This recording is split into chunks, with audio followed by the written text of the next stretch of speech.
dois-je parler d'une promotion à une femme? Parce qu'elles ont une manière différente d'appréhender une promotion parfois.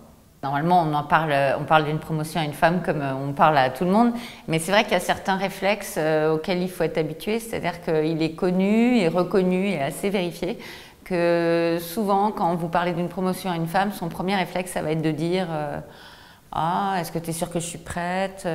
Il y a tout ça que je ne sais pas faire, etc. » Donc la première chose, c'est de dire « Écoute, voilà, j'ai pensé à toi, je sais que tu as les compétences, je sais que tu as un certain nombre de choses que tu dois apprendre dans ce job, tu ne sais pas encore tout, mais si je pense à toi, c'est justement parce que je pense que tu as la capacité à apprendre. » Ne pas être étonné si dans un premier temps, elle pose des questions en creux, plutôt que de dire « je suis ton homme ». Évidemment, la plupart du temps, c'est pas ce qu'elle dira, mais ça peut parfois effrayer en se disant « mais elle doute ou quoi ?» Voilà, c'est assez spontanément ce que font certaines femmes.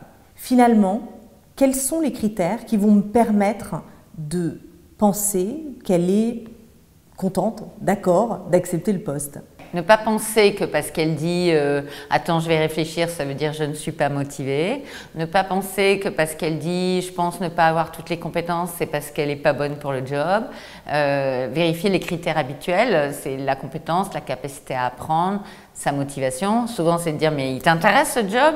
Ben oui, bien sûr qu'il m'intéresse. Et parfois, penser que parce qu'elle hésite ou pose des questions, ça veut dire qu'elle n'est pas motivée, c'est une erreur. Donc, continuer la discussion autour de « tiens, tu vas apprendre ci, tu vas apprendre ça » et puis il y a tout ça que tu sais faire, comme dans un entretien normal de promotion.